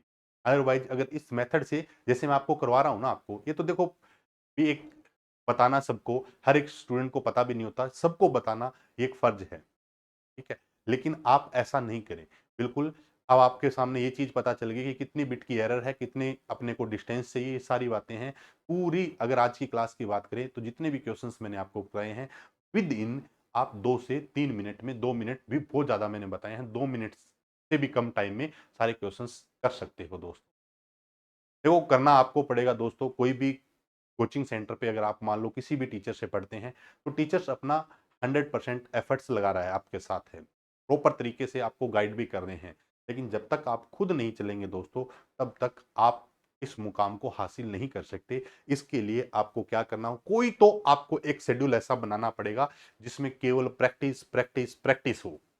अगर ये चीज नहीं है तो आप बहुत सारी चीजें क्या कर रहे हैं दोस्तों, मिस कर रहे हैं। मेन ये है कि अगर कंप्यूटर नेटवर्क की बात आए ना, तो आपसे कोई भी पूछे ना कि ये फॉर्मूला कहाँ है और इसका मतलब क्या क्या है, तो चीजें आपके क्रिस्ट एकदम कहते हैं ना जिस मतलब भी अच्छे तरीके से क्लियर होनी चाहिए। अगर ये क्लियर नहीं है तो आपको प्रॉब्लम आ सकती है। प्रैक्टिस नहीं है, इंप्लीमेंटेशन नहीं है कहीं भी। जैसे मान लो आप कोई बाइक गाड़ी स्कूटी जो भी सीखते हैं आप, तो सबसे पहली चीज क्या होती है, कि किसी ने बता दिया कि ये चीजें होती है, क्या उतने से आप उस चीज को ड्राइव कर सकेंगे? कभी नहीं कर पाएंगे जब तक आप उसको खुद अपने हिसाब से प्रैक्टिकली इसको नहीं चलाएंगे। जब प्रैक्टिकली आप उसको चला कर देखेंगे तो पता नहीं कौन कौन सी चीजें आपके सामने आएगी, पता नहीं कि कहाँ ब्रेक लगाना है, कहाँ एक्सीलेटर दबाना है, ये चीजें बहुत सारी आएगी। तो इसलिए प्रैक्टिस अच्छी करिए। टाइम सेविंग है, प्रैक्टिस क्या करवाती है, पहली चीज सबसे बड़ी चीज होती है एग्जामिनेशन हॉल के अंदर वो कॉन्फिडेंस होता है। उसके बाद हमारे पास क्या होती है, टाइम सेविंग की टेक्निक होनी चाहिए। दो चीज अगर आपके पास बेस्ट है तो आप उस एग्जाम को अपने अकॉर्डिंग क्या कर सकते हैं, अटेम्प्ट कर सकते हैं। अदरवाइज टाइम भी नहीं है, कॉन्फिडेंस नहीं है। कॉन्फिडेंस कहां से आएगा, कहीं से नहीं आता दोस्तों। कॉन्फिडेंस केवल और केवल एक ही चीज से आता है, वो आता है प्रैक्टिस से। प्रैक्टिस अच्छी है तो कॉन्फिडेंस है, और प्रैक्टिस नहीं है तो कॉन्फिडेंस आपका जीरो हो सकता है दोस्तों। इसलिए प्रैक्टिस करिए। बहुत सारे आजकल सोर्सेज है प्रैक्टिस करने के लिए, लेकिन कमी मत छोड़िए प्रैक्टिस के अंदर। सर करें कैसे, इतने सारे टॉपिक है, कुछ भी नहीं है। अगर कंप्यूटर नेटवर्क की बात करें तो कुछ भी टॉपिक नहीं है, डीबीएमएस की बात करें तो कोई बड़े टॉपिक नहीं है, कुछ भी नहीं है दोस्तों। अगर डीबीएमएस की बात करें तो मैं आपको बता दूं, जहां सबसे ज्यादा प्रॉब्लम आ सकती है एक रिलेशनल अलजेब्रा है, क्वेरी लिखने की बात है। सिर्फ और सिर्फ मैक्सिमम से मैक्सिमम एक दिन का टॉपिक है क्वेरी लैंग्वेज। एसक्यूएल देखो तो एक दिन में आप एसक्यूएल की सारी क्वेरी देखो। आपको मैं एक और बताऊं, डीबीएमएस में स्टूडेंट क्या कर रहे हैं, एसक्यूएल में क्या कर रहे हैं, कि आपके सामने कोई क्वेरी लिखी आएगी और उसका रिजल्ट बताना है, या पूछेगा कि कौन सी सही क्वेरी है कौन सी नहीं है। गलत तरीका है दोस्तों। क्वेरी लिखना सीखो। अगर आपके सामने कुछ भी चीज आए तो आप देखो कि मुझे इसमें से इस स्टूडेंट का डेटा निकालना है, इसके लिए बेस्ट क्वेरी क्या हो सकती है। आजकल जो क्वेश्चन आते हैं वो ऑप्टिमाइज क्वेरी के पूछे जाते हैं। जैसे मान लो आप रिलेशनल अलजेब्रा में कोई क्वेरी लिख रहे हैं, तो एक काम को करने के लिए मल्टीपल मेथड हो सकते हैं, लेकिन इसमें से बेस्ट मेथड कौन सा होगा, ये चीज विशेष ध्यान दीजिएगा। कई ऐसे पेपर देखें जिनके अंदर चार चार जो ऑप्शन दिए है ना, चारों से ही वो डेटा आ रहा है, लेकिन उसमें से ऑप्टिमाइज क्वेरी लिखने का क्या है। देखो ट्रांजेक्शन की बात करें, ट्रांजेक्शन मैनेजमेंट का जो टॉपिक है वो आप एक या 2 दिन के अंदर अच्छे तरीके से अच्छे क्लियर कर सकते हैं। ऐसे ही अगर बात करें इंडेक्सिंग की, फाइल एंड इंडेक्सिंग की बात करें तो इसमें भी कोई बहुत बड़े टॉपिक्स नहीं है। ईआर मॉडल को आप अच्छे तरीके से करना, ईआर मॉडल पे बहुत सारे क्वेश्चंस पूछे जाते हैं। ईआर मॉडल में कोई आपसे नहीं पूछेगा कि बताओ कि इस डायग्राम को किस सिंबल के द्वारा प्रेजेंट किया जाता है, या इसको किससे प्रेजेंट किया जाता है, या इस एट्रीब्यूट को किससे दर्शाया जाता है, ऐसा नहीं आएगा दोस्तों। सबसे पहली चीज है कि जो ईआर डायग्राम है इसमें सबसे इंपॉर्टेंट से इंपॉर्टेंट जो पार्ट आते हैं, इनका जो कन्वर्जन आता है रिलेशनल, जो आरडीबीएमएस में कन्वर्जन कैसे करते हैं ईआर मॉडल के, हमें कितनी टेबल की रिक्वायरमेंट होती है, अगर हमारे पास रिलेशनशिप 1 to 1 है तो कितनी टेबल चाहिए, 1 to many है तो कितनी टेबल चाहिए, many to 1 है तो कितनी टेबल चाहिए, ये सारी बातें आपको अच्छे तरीके से पता होनी चाहिए। इसलिए मैं कह रहा हूं कि सिलेबस बड़ा नहीं है, सिलेबस है बड़ा नहीं है, सबसे बड़ा है दिमाग के अंदर हुआ कि सर करें कैसे, सबसे पहली चीज। दूसरी जो सबसे इंपॉर्टेंट चीज क्या है कि आप अगर ऐसे करके चलोगे ना कि मुझे डीबीएमएस पढ़ना है, तो आप प्रॉब्लम में चले जाओगे। आप डीबीएमएस मत पढ़ो, आप पढ़ो टॉपिक। आज मान लो आपने टारगेट बनाया एसक्यूएल, तो एसक्यूएल टॉपिक को पढ़ो, अच्छे तरीके से पढ़ो, उसकी जितनी भी थ्योरी आपको पता है जहां से भी आप पढ़ रहे हैं, उस पूरे टॉपिक को थ्योरी में करने के बाद उसके बाद क्या करें आप, उसके अगले दिन उसके कोई ऑब्जेक्टिव क्वेश्चंस लगाएं। उस ऑब्जेक्टिव क्वेश्चंस में आपको पता चलेगा कि कौन सी बात मुझे इस थ्योरी में नहीं मिली और कौन सी बात इस क्वेश्चंस के माध्यम से मुझे मिली है। मैक्सिमम से मैक्सिमम अगर टॉपिक देखें ना, जैसे मैं आपको बता दूं, एक तो हमारे पास क्या है, क्वेरी लैंग्वेज का है। उसके बाद अगर बात करें तो एसक्यूएल की बात कर लो। उसके बाद अगर बात करें टॉपिक में, तो फाइल एंड इंडेक्सिंग टॉपिक है, ये थोड़ा बड़ा टॉपिक है। ट्रांजेक्शन मैनेजमेंट की बात करें तो ये हमारे पास क्या है, बड़ा टॉपिक है। तो कुछ ऐसे टॉपिक है जो वास्तव में एग्जाम के पॉइंट ऑफ व्यू से सबसे इंपॉर्टेंट है। ठीक है, नॉर्मलाइजेशन कंसेप्ट है, या एफडी का कंसेप्ट है, जो एफडी और नॉर्मलाइजेशन का कंसेप्ट है, ये इंपॉर्टेंट है। उसमें से जो क्वेश्चंस आएंगे ना दोस्तों, आप उन क्वेश्चंस को 2 3 4 मिनट लगा दोगे हल करने में, इतना टाइम वहां नहीं मिलेगा आपको। इसलिए प्रैक्टिस इतनी करो कि डायरेक्ट क्वेश्चंस को हल करने का आपको तरीका पता हो, कम से कम डायरेक्ट नहीं हो ना तो इतना तो पता हो कि ये कभी नहीं हो सकता।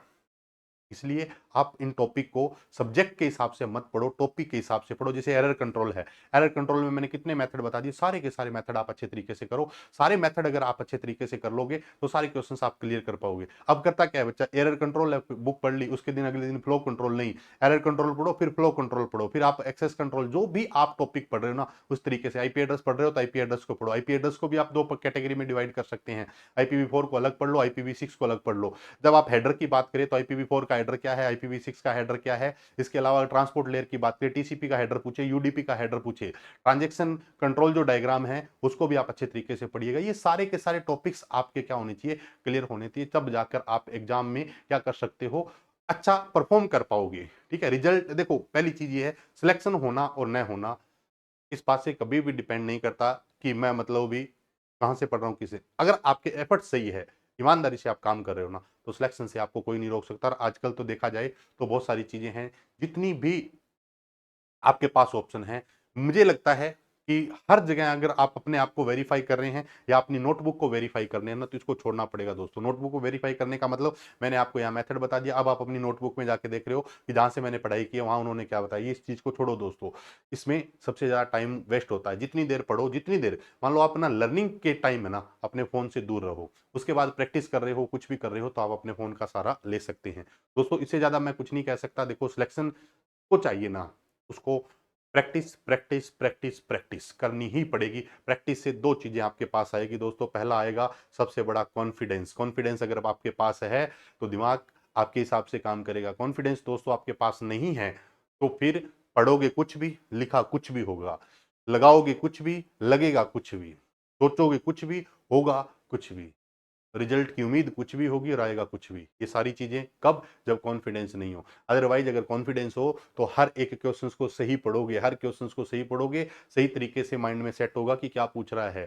ये चीजें कब होगी, जब सारी चीजें आपने क्या की है, प्रैक्टिस में ले ली। प्रैक्टिस नहीं करोगे, अब बच्चे इतने पढ़ रहे हैं कि सर मैं ये बुक पढ़ रहा हूँ, मेरे पास ये फ्रोजन है, मेरे पास टेनिन बोम है, मेरे पास फोर्थ है, मेरे पास नवाते है, मेरे पास सुलमान है, मेरे पास रघुनामा कृष्ण है, मैं ये पढ़ रहा हूँ, इबाला गुरु मुस्वामी पढ़ रहा हूँ, कोई कह रहा है कि मैं पार्चमेंट पढ़ रहा हूँ। पढ़ो, अच्छी तरीके से पढ़ो, लेकिन बुक पढ़ने से आपका कंसेप्ट पता हो सकता है लग जाए, बट लेकिन उस पर आने वाले क्वेश्चंस को भी आप अच्छे तरीके से करिए दोस्तों। ठीक है, तो कुछ 5 7 मिनट मैंने आपके लिए, आपने देखा, इस तरीके से आप काम करिए। पर डे एक टॉपिक को निपटा दो, पर डे एक टॉपिक को निपटा दो, पर डे एक टॉपिक को निपटा दो, कम से कम हर हफ्ते हर हफ्ते आपका एक सब्जेक्ट पूरा होना चाहिए, हर हफ्ते आपका एक सब्जेक्ट पूरा होना चाहिए।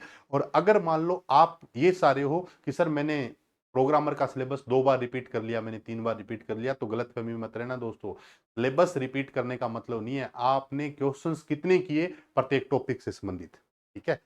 तो ये चीज़ें आप कर सकते हैं। और आप चाहें कि सर ये क्वेश्चंस क्या हैं, तो ये जो सीरीज है इसमें लगभग 4000 से ऊपर क्वेश्चंस मैं आपको करवा रहा हूँ।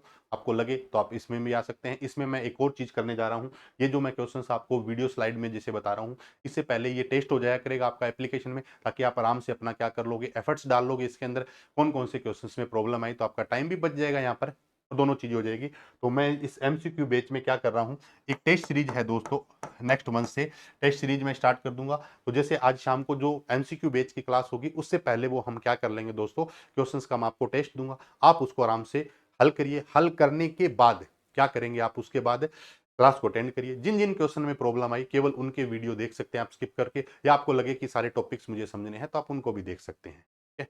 तो दोस्तों ये थी जानकारी, ठीक है? कल फिर अपने एरर कंट्रोल पर बात करेंगे, कल अपने थोड़ा सा एडवांस लेके। आज जो टाइप 1 था ये सिंपल क्वेश्चंस, मुझे लगता है कि सिंपल क्वेश्चंस थे, बट अपने आगे बात करेंगे तो इंपॉर्टेंट क्वेश्चंस की बात करें, जैसे सीआरसी की बात करें, या हमारे पास हेमिंग कोड जो है, ये एक इंपॉर्टेंट पार्ट है जिसपे भी क्वेश्चंस अच्छे पूछे जाते हैं। हेमिंग कोड के अगर क्वेश्चंस आएंगे ना दोस्तों तो टाइम कंज्यूमिंग होता है, बट मैं ये कहता हूँ कि अगर आपने प्रैक्टिस अच्छी की है तो हेमिंग कोड मैक्सिमम से मैक्सिमम 25 से 30 सेकंड में आप क्वेश्चंस को हल कर सकते हैं, प्रैक्टिस आपकी अच्छी है तो। प्रैक्टिस नहीं है तो आपको पता ही नहीं चल रहा कि मुझे करना क्या है, 2 मिनट तो आपको ये सोचने में लगेगा स्टार्ट कहाँ से करूं, ठीक है? वाईपी एड्रेस का कोई क्वेश्चन आ गया, आपको ये नहीं समझ में आ रहा कि स्टार्ट कहाँ से करें, तो गलत तरीका है दोस्तों। आपको ये पता होना चाहिए कि पूछ क्या रहा है, मुझे बताना क्या है। इसके लिए पहला स्टेप मेरा क्या होगा, ये कब दिमाग में आएगा, जब प्रैक्टिस करोगे दोस्तों, ठीक है?